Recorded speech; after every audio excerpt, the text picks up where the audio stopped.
శ్రీ రామకృష్ణ ప్రభ ఛానల్ను చూడండి, మాసపత్రికను చదవండి.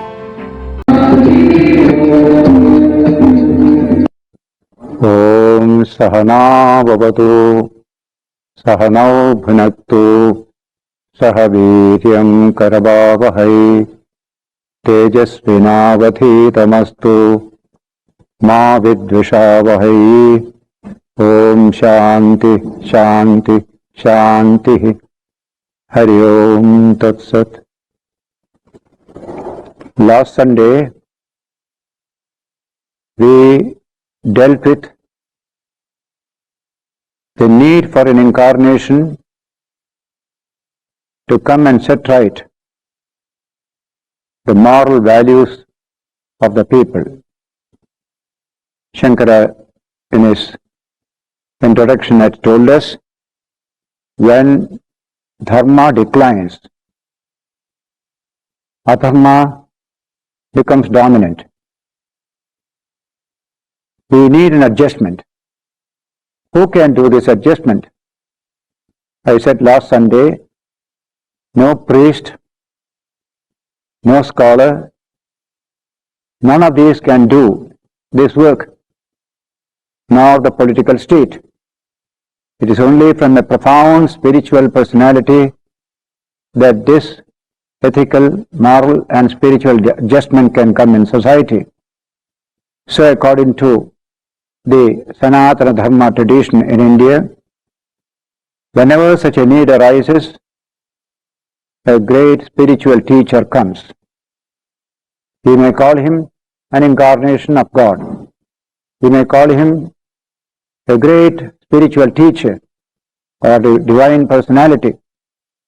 But the truth is, he is an extraordinary person, not like an ordinary person. He changes the values of society, and his influence continues for centuries together. India calls such people as avatara, incarnation of the divine. Shankara says here, when such a situation took place, in order to stabilize society, in order to restore the importance of moral values and in society, sa adikarta narayanakhyo Vishnu, that same divine personality, Narayana, who projected this universe, adikarta Vishnu, he came down as Krishna in an incarnation. Brahmano brahmanatvasya rakshanartham devakyam vasudevad amshena Krishna kila sambabhuva. He became incarnate as Krishna, the son of Devaki and Vasudeva. What is the purpose? That purpose is specially mentioned here in a great word. That word is Brahmanatva, Brahmana-ness. Man's evolution reaches its highest level when man becomes a Brahmana. The word Brahmana has got a very bad odor today in the context of our caste system, caste exclusiveness. But this is a later aberration and we are trying to get rid of it today. But in Indian sociology, there is a beautiful idea that man's evolution in the social context is to become a Brahmana. What is the Brahmana? Not from the point of view of caste, not point of view of by birth, but by actual spiritual development and realization. The first time we hear the word Brahmana in a definitive form is in the Upanishads, where it is mentioned, etadvai etadaksharam gargi viditva asmat lokat paiti sab brahmanaha. O Gargi, Yajnavalkya is telling in the Brihadaranyaka Upanishad, he who departs from this world After realizing this Brahman, the infinite reality, he is the Brahmana. All the rest are Kripanas. The opposite of Brahmana is a Kripana, small-minded. When you realize Brahman, your heart and mind expand. They become universal. That is the Brahmana originally presented in our Vedantic literature. In the Gita also, the same idea is upheld. By your character, by your conduct, you become a Brahmana, not by birth. This idea is expressed again and again in Mahabharata as well as Ramayana. Later on, birth became the criterion, and that developed into what you call the present-day caste system with exclusive privileges, etc. But in its original understanding, it is human evolution rising to the highest level of spiritual development, where your own separate individuality vanishes, you feel one with all, you become the servant of all, you love all. That is the concept of the Brahmana in Indian sociology. Modern sociology doesn't give us any idea as to the direction of human development, direction of human evolution. We get a lot of statistics, we get a lot of social facts and formulae, but what exactly is the direction of human development and evolution? That is not given. That is applied in Vedantic sociology. The Brahmana is the ideal of human evolution. Here in this particular context, Shankaracharya refers to it in the abstract noun, Brahmanatva, that Brahminness, a quality which everybody can achieve. Everybody has the spiritual reality hidden within oneself. By manifesting it, we become the Brahmana. So, from every level of society, men and women must be urged to move in that direction, become a Brahmana. If there is a Brahmana in society, you don't need laws and regulations, not even the police or any such thing. He knows how to govern himself. This kind of ideal was placed before humanity in the older books of our literature. Shankara refers to this, that an incarnation comes to give a direction to the social process. That direction is towards becoming a Brahmana, a man of God, a man who loves all. It has nothing to do with particular birth or particular social stratification. This we forgot. Now we have to remind ourselves of this. Because of this, Brahmana can be found all over the world. It's not something, a phenomenon in India. Great people who love others, who live for others, they are the Brahmanas. They are found all over the world. Even in India we had Mahatma Gandhi. He was not a Brahmana in birth, he was a Vaishya. But he became Brahmana by his own effort, and the whole country respected him for his spiritual attainment. So this idea of Brahmanatva, in order to establish the predominance of Brahmanatva in society, God incarnates himself.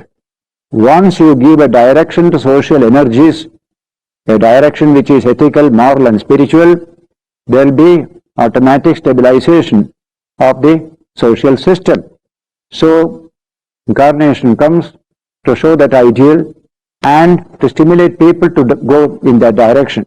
So, the statement here, Brahmanatva, Bhaumasya Brahmano, Brahmanatvasya Rakshanartham, Bhaumasya Brahma, the Brahman of the earth, that is the Vedas, that tremendous repository of tremendous knowledge and wisdom, that has to be protected, the very source of Sanatana Dharma, eternal spirituality. Along with it, Brahmanatva, Brahminness, Brahmananess, that high quality of human life. In order to establish these two, God incarnated himself as Krishna, son of Devaki and Vasudeva. Why? Brahmanatvasya hi rakshanena yakshita syat vaidigo dharmaha tad adhinatvat varnashrama bhedanam. All the social classifications in any society, they all will become orderly, positive, creative. Once a direction is given, that is the direction. Don't be stagnant. Don't be static in your particular situation. Move on, move on. There is a great ideal to be achieved. That ideal is Brahmanatva. Be a Brahmana. You say that society is the best, which is ruled least by any government, because people are self-disciplined, they are pure, they have overcome selfishness and violence.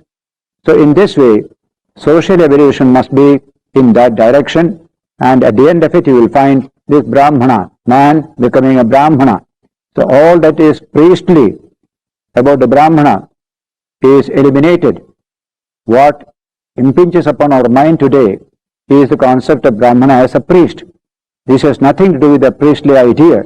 Brahmanatva ideal has been upheld by great teachers from ancient times to modern times. Swami Vivekananda has said Brahmanatva is the ideal of humanity in India. In his famous Madras lecture, he said, society has an ideal, that is the Brahmana. Everyone must evolve towards that Brahmana ideal. This is not the caste Brahmana, but a spiritual Brahmana. Anyone can become such a Brahmana. That is the type of thinking that was overlaid by the caste idea of Brahmana with all its exploitations and other things, from which we are trying to rescue our own society today. In this connection, it will be very interesting to know that a man like Buddha, who is presented as heterodox, as criticizing Brahmanism, etc., and all sorts of rituals and ceremonies, that great Buddha himself has spoken highly about this Brahmanatva ideal presented by the Vedic tradition. There is one chapter entirely devoted to this subject in that great Buddhistic book known as Dharma. Something like the Gita in Hindu religion is Dharma in Buddhistic religion. Buddha speaks with high respect to the Brahmana. In fact, in his time, there were really great Brahmanas, along with many other Brahmanas who were priestly and exploiting people. Always there will be such kind of diversity. But there was also the Shramanas, the free spirits who became monks and lived in forests and dedicated themselves to the divine. So two types of people, Brahmana and Shramana. Shramana means a monk, a free monk. Now, Shramana is a monastic type. Brahmana is a householder. Even as a householder, the Brahmana was given very high status because of his purity and unselfish behavior. So, Buddha equates both of them. Respect the Brahmana and the Shramana. This is the advice Buddha gives to all his disciples. And here, in this Dharma, you have a whole chapter known as Brahmana Varga, a chapter devoted to Brahmana, that idea of the Brahmana. I read a few sample verses from this chapter of Brahmana Varga. He says, him I call a Brahmana, for whom there is neither this shore nor that shore, nor both, who is free from fear and free from shackles. That is verse 3 in the chapter. Yassat param aparam va, paraparam na vijjati. This is the Pali version. Vittadaram vinasatvam tam aham bromi brahmanam. Tam aham bromi brahmanam. Him I call a Brahmana. That is the translation. Similarly, the sun shines by day, the moon lights up the night, the warrior shines in his armor, the Brahmana shines in his meditation, but the awakened one shines all day and night by his radiance of spirit, namely the Buddha, is far above all these other types of people, then because he has put aside evil, he is called a Brahmana. Because he lives in serenity, he is called a Shramana. Because he puts away his impurities, he is called a Pabhajita, one who has renounced home and gone into homelessness. Similarly, the beautiful idea, him I call a Brahmana who does not hurt anybody by speech or mind, who is controlled in these three things, body, speech and mind. Similarly, not by the matted hair, nor by lineage, by mere birth, not by caste, does one become a Brahmana. He is a Brahmana in whom there are truth and righteousness. He is blessed indeed. And then, what is the use of matted hair, O fool? What of the raiment of goatskins? Thine inward nature is full of wickedness. The outside thou makest clean. Almost similar to what Jesus said in the New Testament. Then, I do not call him a Brahmana because of his origin or of his mother. If he be with good, he is called a Bhovadi. Bhovadi. Him I call a Brahmana who is free from goods and free from attachment. Finally, he I call a Brahmana who has cut the strap and the thong and the chain with its appurtenances, who has brushed the bar and is awakened. Now these verses contain that wonderful sociological concept in India that human society has to move in a particular direction.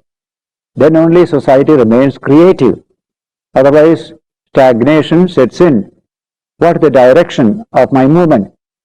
I can be entirely sensual, lost in the sensual life of day-to-day existence. That will be stagnation. I must pass through this and go to something higher. There's always something higher. And the highest is to realize the infinite hidden in the heart of all. So in this way, Brahmanatva ideal provides society a direction of evolution. Evolution needs a direction. A movement without a direction is a movement in circles. Today's society is more or less like this. There is no direction at all. Direction finding is very important. In the early days, people found their way looking at the stars. Even a ship could go find its way looking at the stars. Now we have direction finding instruments in our ships, in our aeroplanes, etc. But direction finding is essential for every moment. And in society, there is no direction today. That's why there is so much of stagnation. Generally, civilizations stagnate at the organic level and they die away. This has happened again and again in history. In fact, even modern civilization, according to some writers, already is facing that kind of stagnation and decay. The first book that was written on the subject was after the First World War by that famous book. It's called The Decline of the West. It's a very important book at that time. They have declined. Somebody wrote a reply to it in defense of the West. All this happened in the interwar years. There was a sense of defeatism at that time. Though men like Swami Vivekananda had said that the West is very strong, very young, it has got great things to achieve in the future. But the feeling came, are we on the decline? Even in America, there are thinkers who refer to that Western civilization on the decline. But today, there is every possibility to avert the decay and death of any culture, because there is possibility for cross-fertilization of cultures, which was not so easily available in olden times. Many old cultures died away. They played a great part and died away because of that kind of a sensual expression of the whole civilization. When we study Gibbon's book of the Decline and Fall of the Roman Empire, you will find this condition. Such a mighty empire declined, decayed, and finally died away. Why should it do so? In today's civilization, there is every possibility to avoid a final destruction of any culture or civilization because of the possibility of communication between cultures, so that what is lacking in one can be supplied by the other. This truth is specially demonstrated in the history of modern India. In the 18th century, India had become decayed. All its energy had disappeared. Centuries of political subjection. But it did not die. It got a new life by contact with the dynamic culture of the modern West. That gave a new renaissance to the Indian culture.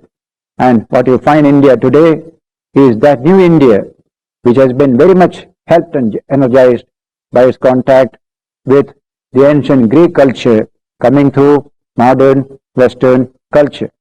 Swami Vivekananda especially referred to this debt that modern India owes to the modern West. Similarly, if the West is in difficulty in culture, there is India, there is China. This can interact. So today we are living at a time when all cultures can flourish, and finally we can create a human culture by interaction between all the cultures.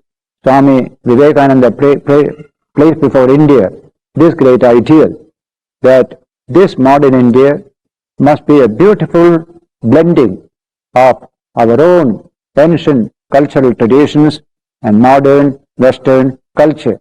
That work has to be done. India becoming neither Eastern nor Western, but just human. A tremendous human culture must develop in India. Swamiji has said it in his lectures in India. It is in this context, how do we achieve it? Who is to initiate this process? He presented Sri Ramakrishna as that wonderful spiritual energy which will help to bring about this harmony between East and West in India as well as in the rest of the world. That is how we look upon an incarnation. He comes to transform the world. He doesn't come merely to please a few devotees, a few spiritual seekers. For that there are so many saints. So that an incarnation is not just a mere saint. An incarnation can produce many saints. Ramakrishna compares a saint to a small boat carrying one or two people. And he compares an incarnation to a big ship can carry hundreds of people. So the idea of the incarnation came in India only because we found that he is a center of tremendous world-moving energy. By his touch, millions of people become changed. And when he is alive, very few people know him. When he passes away physically, people begin to know him more and more. His energy spreads everywhere. This capacity to defeat the process of time is what makes a great spiritual teacher becoming called an avatara or an incarnation. This is what happened in India several times in the past ages. Whenever there has been a decline, a great teacher came and a new adjustment took place. And in this modern period, the same situation has come, not only with respect to India, but with respect to the whole modern age. We are seeing a tremendous change in the modern period, decline of the older traditions, the new development of science and technology, a very, very worldly outlook and attitude, the dawn of materialism and its dominance in the human mind. In all these conditions, there is a great need for a readjustment. And Swami Vivekananda presented Sri Ramakrishna as that great force that came in the modern period to effect this great adjustment both in East and West. Though born in India, he is not meant for India, he is meant for the whole world. And today's world is so small, communications are so easy, so that what is a blessing in one place can also go to other places as a blessing. So when he was in America, he preached only India's spiritual heritage, philosophical heritage, the great Vedanta. But he sometimes used to refer to his master as an example of this great Vedanta, that universal vision of Vedanta. So some of his close friends asked him, tell us something about your master. He avoided it, but ultimately in 1896 he spoke in England and in New York on the subject of my master. In that lecture, in the very opening paras, we find this presentation, what this great teacher is going to do to the whole world today, what the world can expect from his advent in this modern period. It is a masterly lecture. When I was a young student, I enjoyed this lecture, read it several times. His beautiful English, beautiful presentation of ideas, and presentation of the character and message of this great teacher, Sri Ramakrishna. The lecture begins in this way. Whenever virtue subsides and vice prevails, I come down to help mankind, declares Krishna in the Bhagavad Gita. Whenever this world of ours, on account of growth, on account of added circumstances, requires a new adjustment, a wave of power comes. And as man is acting on two planes, the spiritual and the material, waves of adjustment come on both planes. On the one side of the adjustment on the material plane, Europe has mainly been the basis during modern times. And of the adjustment on the other, the spiritual plane, Asia has been the basis throughout the history of the world. Today, man requires one more adjustment on the spiritual plane. Today, when material ideas are at the height of their glory and power, today when man is likely to forget his divine nature through his growing dependence on matter and is likely to be reduced to a mere money-making machine, an adjustment is necessary. The voice has spoken, and the power is coming to drive away the clouds of gathering materialism. The power has been set in motion, which at no distant date will bring unto mankind once more the memory of his real nature. And again, the place from which this power will start will be Asia. And so, he says finally, I am going to present before you the life of one man who has put in motion such a wave in India, that is Sri Ramakrishna. This is a presentation made in 1896 in New York and in England. Today we see the ideas and inspiration of Sri Ramakrishna going round the world and spreading all over India to bring harmony, to deepen human life. Now, how shall we look upon Sri Ramakrishna? A great spiritual force, certainly. We did not call him an avatar or incarnation, these are mere words. But he creates history. In this matter, we shall remember what Karl Marx said. Philosophers have only interpreted the world, but the real task is to change it. That is exactly what the Avatara does. It changes the ratio of forces in society. A criminal society can become crime-free society by the spiritual stimulus given by a great divine personality. Where there is strife, where there is intolerance, harmony comes. Sri Ramakrishna is to bring about this tremendous transformation in society in all parts of the world. That is the purpose of a divine incarnation. And so, when this Shankara's commentary says, long ago, such an event occurred in India. When Krishna appeared on the scene, he was truly a universal personality.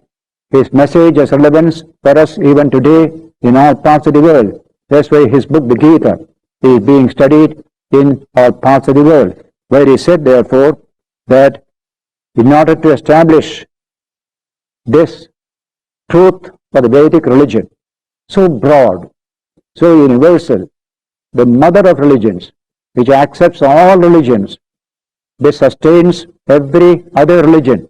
That's the Vedic religion. That has to be protected. This broad universal approach to religion as expounded in the Vedas. The idea of unity of all knowledge, secular and sacred, also expounded in the Vedas, in order to protect this broad universal approach to human life and problems as contained in the Vedas. An incarnation appears, and Krishna appeared for that purpose and also for establishing that social direction, the Brahmana type. Everyone must go in that direction. We are confronted by three forces: tamas, rajas and sattva. Tamas and rajas make us worldly, make us enter into quarreling, fighting, exploitation, and also violence and war. Sattva comes, everything changes, man becomes a center of peace, center of harmony. He projects that harmony outside. So evolution is towards sattva. More and more men and women with the sattva element must come in. And the one who has the fullest element of sattva, he is known as a Brahmana. He beckons us, every one of us, to go in his direction. This is your progress. This is human evolution. So he has said here, Brahmanatva sahi rakshanasya Vaidiko dharma tad adhinatvat varnashrama bhedana. If this Brahmana ideal is properly projected and protected, the whole society becomes stable. All the various components of society will know how to be harmonious and move in that direction. It is this work, this triggering of the spiritual impulse towards sattva that an incarnation projects into the world, so that dharma tad adhinatvat varnashrama bhedana, all of them depend upon giving a direction to social energies, social forces. Now Shankara begins to say, this great divine personality, what purpose had he to come in this world? Only to do good to humanity. That is expressed in the statement, such a Bhagavan, Jnana Aishwarya, Shakti, Bala, Virya, Tejobhi, Sada Sampannaha, Trigunatmikam, Vaishnavim, Swam Mayam, Mula Prakritim, Vashikritya, Ajo, Avyayo, Bhutanam Ishwaro, Nitya Shuddha Buddha Mukta Svabhavo api, San Samaya, Dehavaniva, Jata Ivacha, Lokanugraham Kurvan, Drishyate. That divine personality, he has no objective to gain for himself. He is ever full. But because of the maintenance of the world, he is very much concerned out of pure compassion.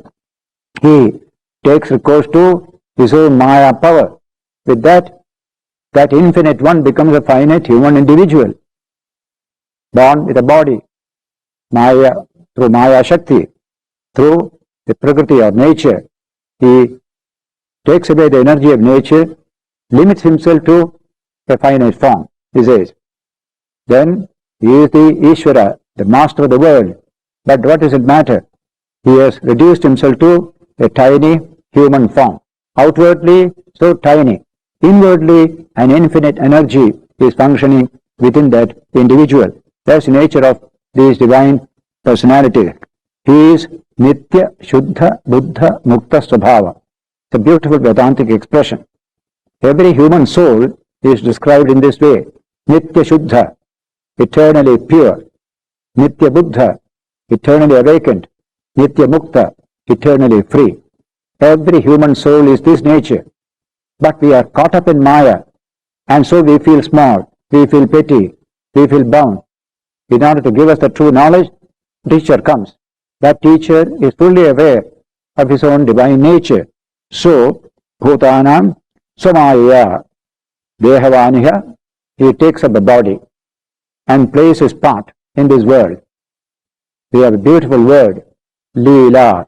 Life of Krishna is a Leela. Buddha, Jesus, these are all Leela. It's a play. He has played this part to do this great work in this world. So, Dehavaniva, Jataivacha, Lokanugraham Kurvan, Rishyate. We see him doing blessing to humanity. Jesus Christ had nothing to gain for himself. He lived only for the good of man. Blessed everyone. That's the nature of an incarnation. Buddha purely out of compassion. goes out and blesses millions of people, first in India, later on almost the whole of Asia.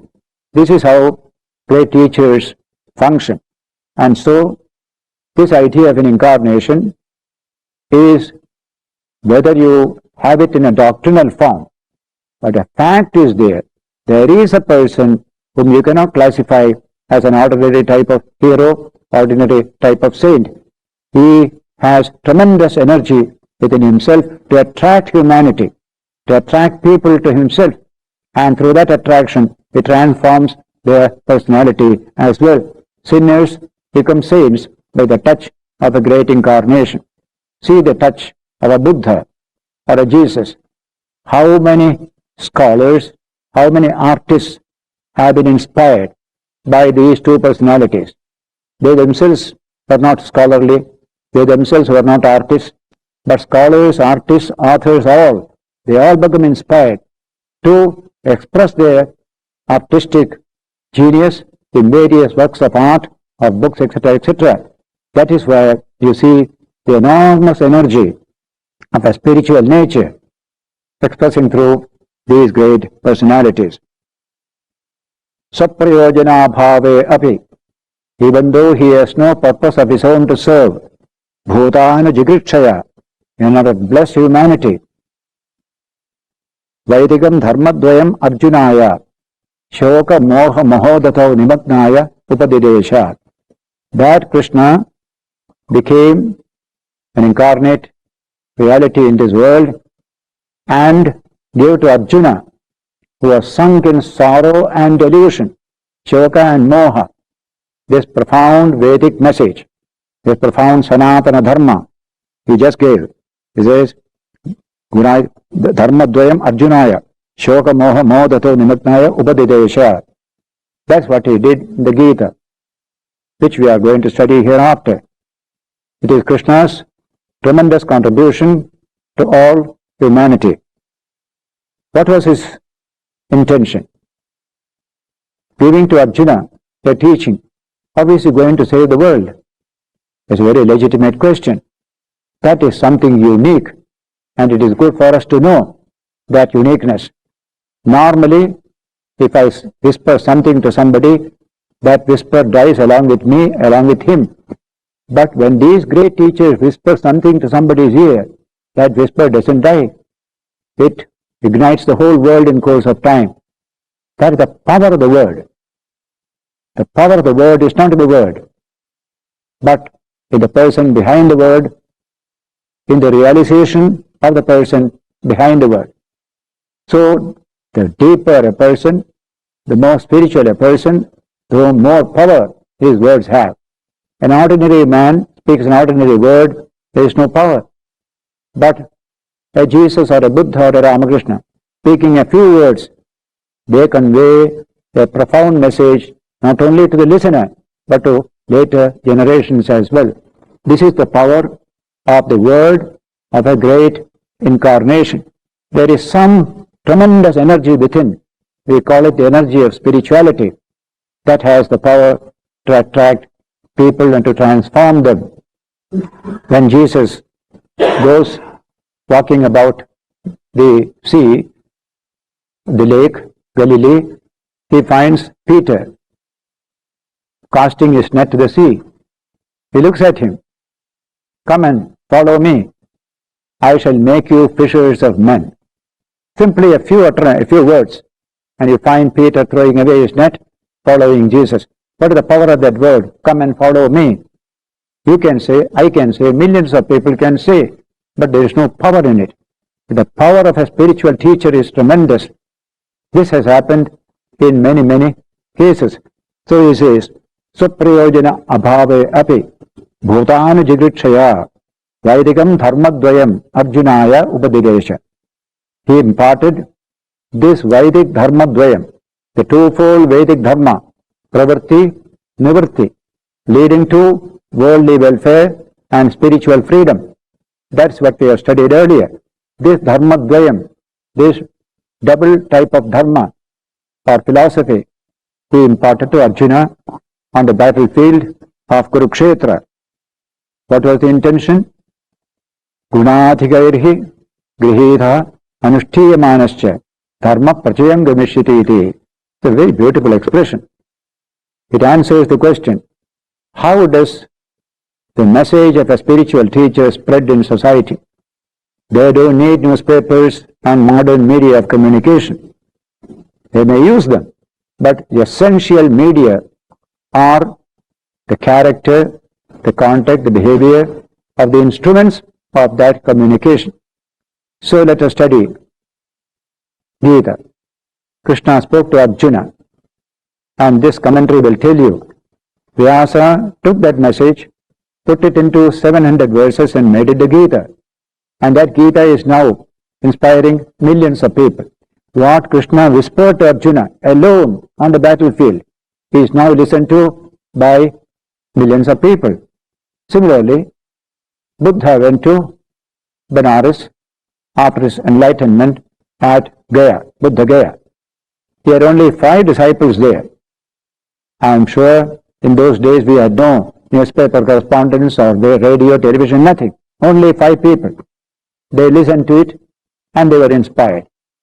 And within the next 600, 700 years, it has covered practically the whole of Asia. What is the power of the word? That is the power that is transmitted to certain people. Those certain people who will transmit it to others must possess certain qualities.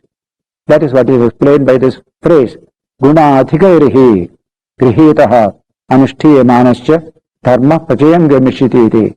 If this teaching is given to men and women of more than ordinary virtue, Guna adhika. Ordinary virtue people have. You pay your taxes, you are kind, you look after your parents. These are all called ordinary virtues of society. That's not enough. Something more is needed. A more dynamic virtue is needed. So it's called Guna adhikairihi. When such people, grihitaha, they understand, they receive this teaching, then they practice it, anushtiyamanascha, then they become dynamic instruments of social change. Dharma prachayam gamishyati iti. From them it spreads in society, from one person, one group, another.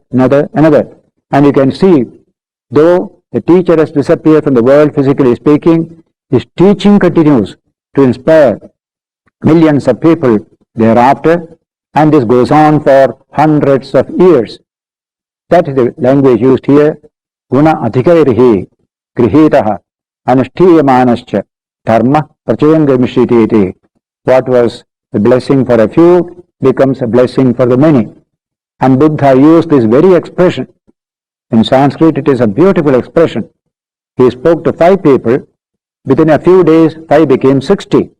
And he sent all the 60, go and preach this great teaching for the blessing of all. What is the nature of that exhortation? Bahujana hitaya, bahujana sukhaya. Bahujana means infinite mass of people. That's called bahujana. Not half a dozen people or a group. The vast mass of humanity is called bahujana. For their hita, for their welfare, for their sukha, for their happiness. My teaching is for bahujana hita, bahujana sukha. That is really the motivation of all these divine personalities of Buddha, Jesus, and today in Sri Ramakrishna. Bahujana hitaya, bahujana sukhaya. It takes time and it slowly spreads. Nothing can stop it. That's the idea. Though after some centuries and centuries, it becomes diluted. It becomes weakened as it passes through human minds and hearts. Then again, another crisis will come. Then again, another teacher will come. That's why Krishna will tell in the Gita, in the 4th chapter, I come again and again. These new adjustments are needed again and again. Therefore, it's not just one man coming once for all. In India, we don't accept that idea. The divine manifestation comes again and again, and the people recognize that divine manifestation, give them honor and respect, don't crucify them, don't destroy them. That is India's tradition. Whenever a new spiritual center comes, we respect that spiritual center, we follow that center. You can see it happening in the modern period. When Swami Vivekananda came, he criticized the Hindu practices and the wrong understanding of religion on the part of the Hindus more strongly than anybody else. And yet he was honored, he was respected, he was welcomed. And today he is considered to be a great spiritual leader of modern India. That is the nature of the Indian tradition. There is not that kind of narrowness, that fanaticism, that finished idea. Everything is finished and final, nothing new.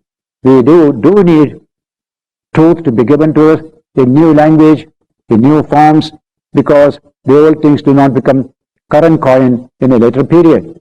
Certain words, certain concepts have to change. Ramakrishna said in a beautiful sentence, the Mughal coins have no currency under the East India Company's rule. There is no currency value. You need a new coin to be minted, East India Company. Today, Republic of India, you have to mint it in that Republican, what you call state mint. So then only it becomes current coin. So old ideas need change, reformulation. Because India believed in this, there is a resilience in the Indian cultural tradition, and also a tremendous continuity, 5,000 years of continuity, so that every now and then, when things sag, morals sag, somebody comes and strengthens it, a new formulation is given. We call it Yuga Dharma, Dharma for this particular age. For that country, there is one Dharma. Another country, one Dharma. Similarly, one age, one Dharma. This is not universal. This is for a particular period. Then it will be reformulated later on. That's why incarnations come again and again. We need it because of the human weakness. Then he says here, Gunāthikarihi grihitaha anushtiyamanascha dharma prachayam vimishyati. That is how dharma spreads in society. There is a sentence in Jesus where a similar idea is expressed. Unless your righteousness exceeds the righteousness of the scribes and the Pharisees, you shall in no wise enter in the kingdom of God. Your righteousness must exceed the righteousness of the scribes and Pharisees. Similarly, guna adhikairhi, little extra virtue, strength, dynamic virtue must come to you. Then you become an instrument for conveying this message to the rest of the people. Another example also Jesus given, a little leaven leavens the whole bread. A woman brought wheat powder from market, mixed it with water, and hid a little leaven in it. And next morning he found the whole bread has been leavened. So a little leaven leavens the whole bread. A great spiritual message goes in a little way, eventually leavens the whole of society. That's the idea Shankara expresses in this beautiful sentence or phrase, Guna adhikairhi grihitaha manushtiyamanascha dharma prachayam gamishyati iti.